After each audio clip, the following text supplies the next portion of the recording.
Welcome back to the Always Bayern Chelsea show, Tuesday, April 8th, recording this episode here right after Bayern Munich's disappointing and devastating loss to Inter Milan in the Champions League quarterfinals. This was the first leg. It was at home in Munich, so it definitely stings. This was a match that Bayern needed to win, in my opinion. The tie is not over. We go to Milan next week, Wednesday, for the second leg, and a lot can happen there. The final score was 1-2, so if we go there and win 2-0, we'll be advancing. But Bayern Munich needed to do more in this one. This is a video episode, so go ahead, subscribe to the YouTube channel. We do have a lot of awesome things going on right now. I just dropped an episode that was an interview with Oleg from the Radio Muller channel. He is the co-founder of the Bayern Munich fan club in Kyiv, Ukraine, so definitely go check that one out. Check out that channel, and even if you only speak English, you can watch with subtitles, which is what I do there. I will put any audio I get from Jim/video, but probably audio, let's be honest, and I'll find some dashing picture of Jim online just like last time, and throw that in the end of this episode, because I know Chelsea had that 0-0 draw to Brentford the other day, so I will get Jim's thoughts on that one if I can. Obviously the schedule is just crazy right now with all these matches. Chelsea plays in 2 days as well in the Conference League, so we're really just doing our best here to pump out content, and Jim and I haven't been able to sync up like usual for a call, but we'll be back to our regularly scheduled programming eventually, although I am going to Arizona this weekend, so I'll have to watch our Klassiker down there in the sunshine, which, hey, I will not be complaining. Wisconsin Springs, If you live here, you definitely know, and if you don't live here, I'm sure somebody's told you, but obviously 70 and sunny one day and 20 and snowing the next. So here we are. I'll stop rambling on about stuff that doesn't matter and give you what you came for, which is my reaction to this match. First things first, man, it breaks my heart what Bayern's doing to Thomas Muller. It truly does. They are quite simply a better team when he's on the pitch. Only gave him 20 minutes or so in this one, and he scores the only goal in the match. So, I think that's pretty telling. I don't want to just come on here right away and just start bashing Kompany for it, or bashing the board, or whoever made this decision to not start Thomas Muller in this match, but it was the wrong decision. It was certainly the wrong decision. Muller is the perfect man to break down Inter's low block. His interpretation of space, his vision, his creativity, it's all perfect for a team like Inter. And I don't want to sound like I'm burying Rafa Guerreiro either, because I think he had a fine game, and on paper I can see the reasons for thinking he would contribute well to the attack. But, football isn't just played on paper, and Thomas Muller was your man for the day. So it was shameful to see that he's being kicked out of the club, and it was disappointing that he wasn't going to get the start in this one for his last ride, really, in the Champions League. But why don't I go through Vincent Kompany's starting lineup in full, because why don't we go through it like we always do it, and talk about each individual guy a little bit here. Starting off with the goalkeeper, Jonas Erbig was in between the sticks, obviously filling in for a injured Manuel Neuer, and I thought Erbig did all right. Certainly the first goal, nobody on earth is saving that. Second goal, he maybe could have done a little bit better with his read and his positioning and all that, but for a 21-year-old keeper who's coming up, from riding the pine on a Zweite Bundesliga side, Erbig has certainly impressed me so far in his tenure. And today I thought he looked confident. I thought he just had a solid match. And, a lot of our defensive struggles right now aren't on him, that's for sure. A lot of our defensive struggles are because we have an entire back line of injured players, basically, and the ones that are playing with each other for the first time. So, a lack of rotation throughout the year. This back line has absolutely no chemistry, and that's just where we are right now. It doesn't mean we're dead in the water. I still think our team is talented enough. I still think our attack can be good enough to, maybe get that win next week, but definitely carry us through for the rest of the season. So that's where we kind of stand right now. But speaking of the back line, Konrad Laimer at right back. Again, the guy struggles a little bit positionally as a right back, but I thought he had a really solid game. I thought he was one of the best defenders all day. He was so dangerous with Michael Olise on that right side. Those two linking up, it really made me wonder what having Alphonso Davies healthy on that left side would have been like. I think that would have been totally a game changer. I noticed multiple times throughout the match how badly we were missing Davies, but we did have Stanisic as the left back playing out of position to fill the role of all of our injured left backs. I thought Stanisic did all right. I thought he did about as good as you can expect somebody playing out of position in a Champions League quarterfinal to do. No glaring mistakes from Stanisic, but yeah, I mean, he's not Alphonso Davies. He's not playing that kind of role that Davies does in the attack, and with the pace that Davies has to kind of recover for defense. Stanisic doesn't have that, so you're going to get what you're going to get with an out-of-position Stanisic for sure. But yeah, not a bad match. We did see Kim Min-jae and Eric Dyer as the center backs. Again, missing Upamecano, dearly missing Upamecano in this one. I thought the center backs did okay, but we did see a costly yellow card from Kim Min-jae. Unnecessary challenge, stupid challenge, just over-aggressive like we see Kim do all the time. And that yellow card actually is what Kompany cited for why he took Kim out early, and that had a huge impact on the match. That had a huge impact on Inter scoring the second goal. So, Kompany couldn't trust Kim to finish the match without getting another yellow after that first one. We've seen it since he's arrived in Munich. Kim has not been super dependable in terms of playing safe and not playing reckless. But I also feel for Kim, on the other hand, because he is so injured right now, and he's fighting through it all. I mean, the man, Achilles tendonitis, I talk about all the time. He was just sick the other week and was having back problems. So Kim is playing almost 90 minutes every match right now, just banged the heck up, and I respect him for fighting through it. I really do respect his spirit. But yeah, that yellow card costed us because Kompany couldn't trust him to finish the match. So that was that. The midfield I thought did okay as well. We had Leon Goretzka and Joshua Kimmich. Goretzka was almost invisible today, so take that as you will. Although part of Inter Milan's plan / this is just kind of their identity is just that low to mid block, and they really overwhelmed the midfield with numbers. So I thought that Goretzka and Kimmich did a good enough job controlling the pace of the game for large sections of the game at least, especially just being two guys in that midfield compared to how Inter was set up. So that's my thoughts there. The underwhelming attack was Michael Olise, who was actually, don't even count him in me saying underwhelming. Michael Olise was probably Bayern's best player on the day, I thought. But you had Michael Olise at right wing, you had Rafa Guerreiro at the 10, you had Leroy Sané at the left wing, and you had Harry Kane at the 9. Guerreiro, Sané, and Kane were just underwhelming.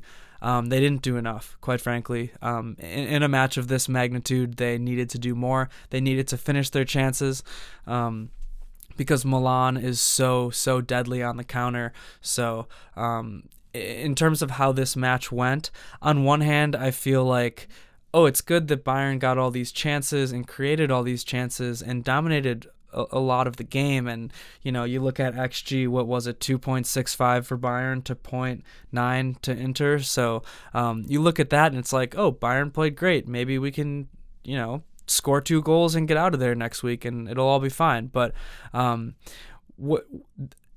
other side of that coin is that maybe Bayern was just playing into Inter's plan this whole time. Inter is a team that's so comfortable without the ball. They're so comfortable sitting back and defending and going off the counter. And both of Inter's goals came off of beautiful, lethal counters. So that's the other side of it, right? Like, was Bayern just tiring themselves out for Inter to pounce on these counters when those opportunities showed themselves, and they were going to show themselves with Bayern's back line, who has not played together at all really this season. So that's the thing. Like, now Inter is in such a good position to just go home next week and play their game, because this is what Inter dreams about, being up by 1 goal. Oh, that's like their bread and butter. They can just sit back in their block and defend all day. And Inter Milan is basically Bayern Munich's kryptonite, because Bayern Munich has struggled all season to break down a low block, and this is like the ultimate low block team. And I don't want to reduce Inter to that, right? They have a really strong midfield, and they're really good just playing through the center of the pitch, and using those wing backs, and then using their front 2 attackers to counter. So I'm not reducing Inter to a team that just sits back in a low block, but that is their bread and butter. So you kind of think Bayern played right into their hand with this one in a way, although you did see enough out of Bayern to know that, hey, if we just finish these dang chances, we're going to be in a better spot next week. So that's my broad overview analysis. Again, it feels like there's just a bad feeling, a pit in your stomach, if you will, if you're a Bayern fan, because to not win that one at home was devastating. But now going through the match a little bit more, the first about 25-30 minutes, I thought Bayern looked great. I thought they came out so strong. They were creating chance after chance, and I thought, man, one of these is going to fall eventually. But then we did see what could be considered the moment of the match, which was, Harry Kane just miss an absolute sitter. He fires it off the post when a striker of his caliber needs to put that away in a match like this. And Kane has played so well in so many big matches for Bayern Munich that I can't sit here and bury the guy, but I'm also not going to say that this wasn't a huge miss. It absolutely was a huge miss. And I don't know if Kane's ankle is still bothering him. Heck, he sprained his ankle last week, and he was just like, well, I guess I got to keep playing, because obviously Bayern doesn't really have any other options with the laundry list of injuries. But I don't want to sound like I'm making excuses, because Bayern's attack should still be better. Bayern should still have enough talent to win, and Kane should still be better, even with a sprained ankle, to make that shot, quite frankly. That's how much of a sitter it was. But that moment clearly let some of the air out of the balloon. It deflated the crowd. I think it deflated the team for a little bit. But you can't be so weak mentally that you let one miss totally tank your game. So that's kind of how I feel about that. But yeah, definitely a huge miss. And I should just go back and say, you know what, I'm going to give the moment of the match not to that, but I'm going to give the moment of the match to 1 hour and 15 minutes before the match, when the lineup dropped and Thomas Muller wasn't in there. That's my moment of the match. So yeah, you have that massive chance that Kane missed, and then in the 38th minute, Inter did strike first. Martinez got the goal off of, again, a lethal counter, like I said. It was a nice goal, and it really was the first good opportunity for Inter, and they buried it. And that is kind of the story of the day. Kim was just caught a little bit off guard, and I think Laimer also could have done better on that one. But like I said, Inter just plays these counters through the middle, and against a back line that is clearly struggling to communicate. These guys don't really know each other's tendencies. Like Laimer in this case was kind of playing Inter on, and like I said, Kim was just dumbfounded by the situation or whatever. And it's 0-1 at that point, and you really, you have. I don't want to say you don't lose all hope if you're a Bayern fan, because you see that this team is creating chances. They're just not putting them away. But you know that it's your stomach drops a little bit, because at this point Bayern is, like I said, potentially playing into Inter's hand. You're just dominating a lot of the match, but you don't have a single thing to show for it, and you are losing at the moment. So, like I said, we were missing Alphonso Davies there. We were missing Upamecano there, that's for sure. But we go into halftime, and, Bayern, I think, looked a little bit better in the second half, but also you could tell that they were getting desperate towards the end. Still, Thomas Muller is not coming on. And I don't want to sound like he's this god who can just win you any match whenever he comes on the pitch, but he comes on in the 75th minute along with Sacha Boey, Serge Gnabry, and then Sané, Kim, and Guerreiro come off. Like I said, Kompany didn't trust Kim to continue playing on that yellow card, so the back line is totally in shambles at that point. It's in shambles in terms of communication and guys who really haven't played with each other, throwing Sacha Boey on that back line. Boey has hardly played this year, and he has been injured for almost his whole entire time since coming over in the winter last year. I believe Bayern paid 30 mil for him, so hey, like I said in my last episode, cutting costs only matters to Bayern Munich when it comes to Thomas Muller. It does not matter for any other player like Sacha Boey. And I really feel for the guy. His time in Munich hasn't been easy, so I don't want to just come on here and just tear him to shreds, but I'm still very upset about the whole situation with Thomas Muller right now. So, 85th minute, Thomas Muller gets the goal. It's karma, whatever you want to call it. It's bad juju, I don't know. But Thomas Muller comes on and gets that goal. Beautiful little cross in from Kimmich, who finds Konrad Laimer, and Laimer kind of chips up what is essentially a cross, and the ball finds its way to Muller's foot like it always does, and Muller buries that goal. Good assist from Laimer, good ball in from Kimmich, good goal from Muller. At this point, I'm overjoyed because I'm thinking, all right, with how this match has gone, a draw is a draw. It's the 85th minute. We're gonna get out of here with a draw and then go to Inter kind of on a clean slate. Go to Milan, I should say, kind of on a clean slate next week. But man, I probably really sound like I'm pissed right now, and I'm not all that pissed. It's just, I think a lot of fans probably are sharing this sentiment. It's everything that's happened over the last couple of weeks surrounding Thomas Muller, and then he doesn't even get the start in this match. It's really brutal, and then he comes on and gets that goal, and then we still can't hold on to that lead. It's just like, oh my goodness, what's going on?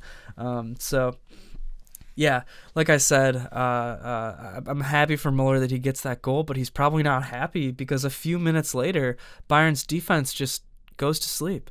There's really no way around it. Sacha Boey tries to kind of run up and cut off a pass, but just whiffs, and then all of a sudden, Inter is off to the races, and Dyer's getting turned around trying to catch up to everybody, and I don't know why Boey did that. I don't know why he kind of ran up, because you had Goretzka and Stanisic there, and Dyer. Everybody was kind of too far up, in my opinion, because Bayern, I think, was really trying to get the win at this point. They saw, maybe smelled blood, and they saw that as soon as Muller came on, there was a whole new energy around the team, and we were getting chance after chance. Kane was getting more chances too.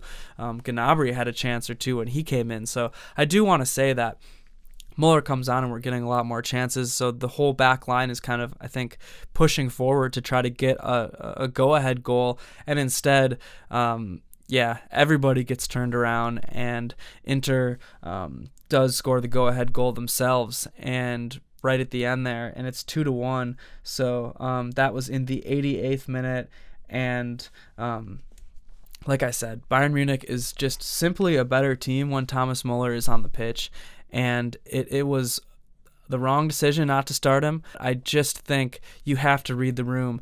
This is a moment for Thomas Muller. I mean, he averages a goal contribution every 130 minutes that he plays this season, and he hardly gets any playing time. So he's going to contribute to the team one way or the other. And the other part of it, too, is like, I can't even explain it, but Muller just has the magic. He just, like I said, interprets space, has that creativity, has that vision, and the team is just better when he's on the pitch. Whether any sort of nameless, faceless Twitter account is going to be out there, or any sort of numbers guy crunching, I don't know, pundit, whatever, is going to be out there, whatever they're going to tell you, push that aside, because in the Champions League, do or die moments, this team is better with Thomas Muller on the pitch, and that's just the fact. So I don't care about any other I don't care about any other opinion. No, I don't care about any other way to frame this right now, because he has to start next week against Inter. He really does. And I get it, he's used as a super sub, so he has fresh legs and he's going against tired legs. I get all that. But there's just something about Thomas Muller that right now you have to play him. That's it. End of discussion. He is ending his career on a sour note because of how he's being treated by Bayern, and it's such a shame because he's such a legend and he has enough to contribute. I can't say he has years and years left to contribute for this club, but he has enough to contribute right now, and you gotta play him. So that is how the match ended. Before I forget, let me say some match awards here, because I feel like I've been dropping the ball on that one. I've been forgetting to do a little segment or talk about the match awards at all. So, hey, let's do that now. I got the man of the match, Thomas Muller. No surprise, based off of what I said in this one. Realistically, he's more like a underrated fireball player, kind of coming in, getting that goal. But I'm giving him the man of the match because the guy deserves it. Robin, I'm giving to Michael Olise. I thought Michael Olise was Bayern's best player on the day. Overall, I guess I should say best starter because Muller came in as a sub. Underrated, I'm giving to Joshua Kimmich. I thought it was quietly a good game from Kimmich, although he didn't necessarily break through at any point, but I think he held things down and helped a lot with dictating the pace of the match, especially in those sections where Bayern controlled things. So that's why I'm giving that one to Kimmich. And defender, I'm giving to Laimer. I thought Laimer was the best of the bunch out of the defensive unit, the back line, but not really a standout performance by anybody on that back line, but the way that Laimer and Olise were working together was really special at times. So those are my match awards. Now we played Dortmund already on Saturday in Der Klassiker in the Bundesliga. Really a must-win match for Bayern. Must-watch TV. A must-win match for Bayern Munich. And then we have Inter again next Wednesday in the Champions League. And It's going to be a fun rest of the season, but we got to stay healthy and we got to put our best foot forward. We definitely can. Like I said, our attack is deadly enough, it's talented enough to, if we can finish our chances, put away Inter next leg and continue on in the Champions League and continue on in the Bundesliga, because that's what we got to do. I'm sorry if I sounded pissed off at sections of this one, but we had to be better today, and some decisions really came back to bite us. So I think that's where I'm going to leave it for this episode.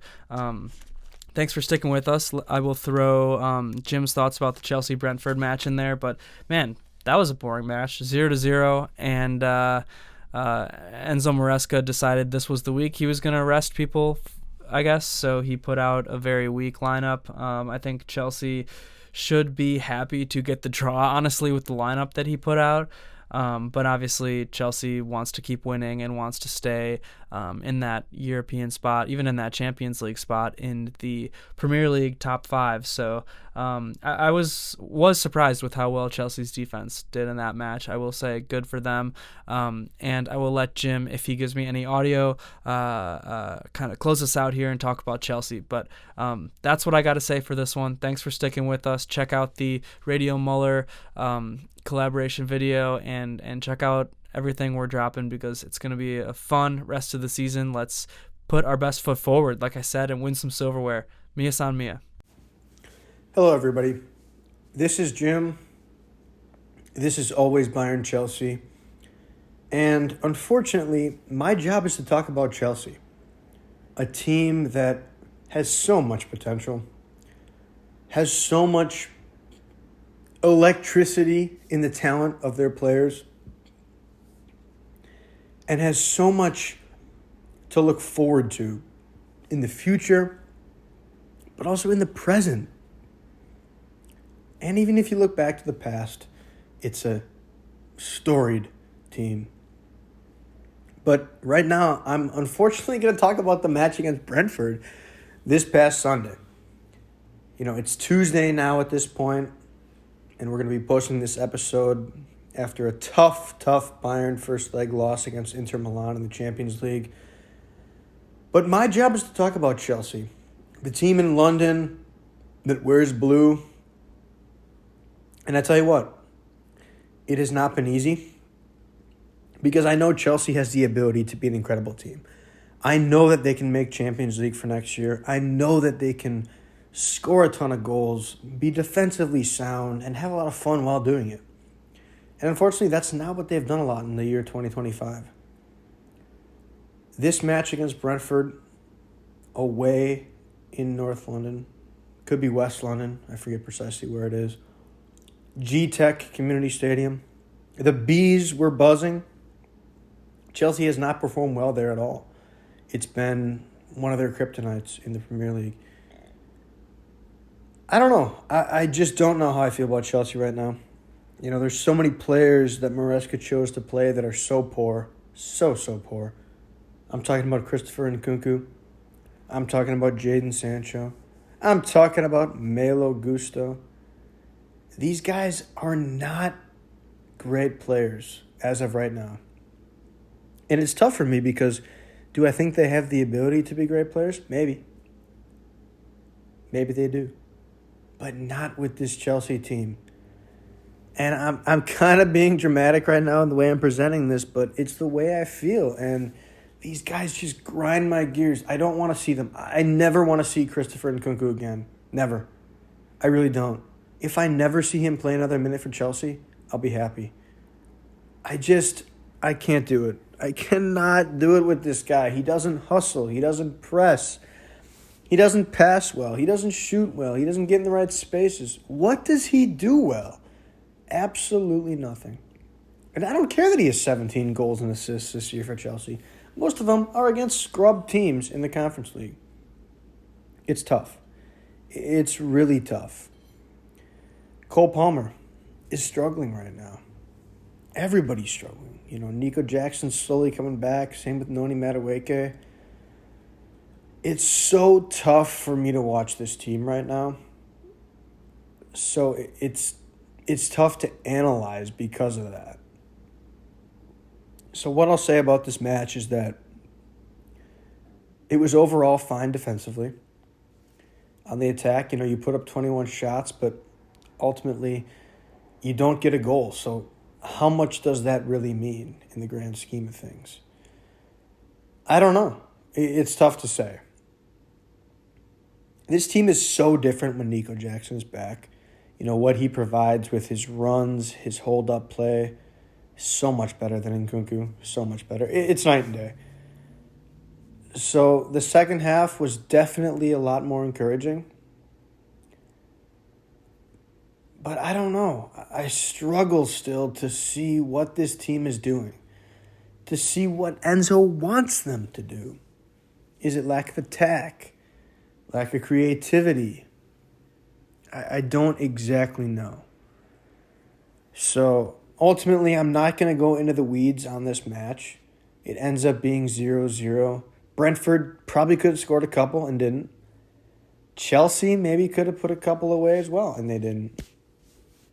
So it sucks because every match at this point feels like a must-win to try to get top 5. It's been confirmed today, now that Arsenal beat Real Madrid in that first leg, that Chelsea would get in to Champions League next year with top 5. That's what it will take. And Newcastle's most likely going to be ahead of us with a game in hand. City is going to be firing on all cylinders probably. Forest isn't going away. So will Chelsea have what it takes to take that last and final step to make top 5? I don't know. And we're moving into some must wins at this point. Ipswich, Everton, Fulham, and then some tough ones after that. So we'll see what happens. Everton in there as well. I want to do well in the Conference League heading up on this Thursday. I want to do well in the Premier League. But does Chelsea want to do well? I don't know. I really don't know if they have what it takes. And that's frustrating and really unfortunate to say. But it's the truth. It's the truth that I have right now in my life, that I don't know if they have what it takes. So we'll see if they do. It's going to be very, very, very interesting. Yeah, that's about all I got. I think it's just really tough. It's really tough. Let's hope for the best. We got Strasbourg right now in Blueco doing well, top 4, so maybe that's what we just root for now. Nah, I can't do that. I do root for them, but Chelsea is my love. They'll always be my love, and they're the love that I need right now in my life. So let's hope for the best, and let's freaking hope Bayern as well can do it next week. Come on. What are you doing, Harry Kane? You missing freaking wide open chances, dude? I'll never love you, Harry, but God, if there's one thing I want in this world, it's for my best friend Danny to find joy. And that joy for him will be getting a trophy. So please do it against Inter Milan in the next round. Please in the next leg. I beg of you. I beg of you. Mia San Mia, up the Chelsea.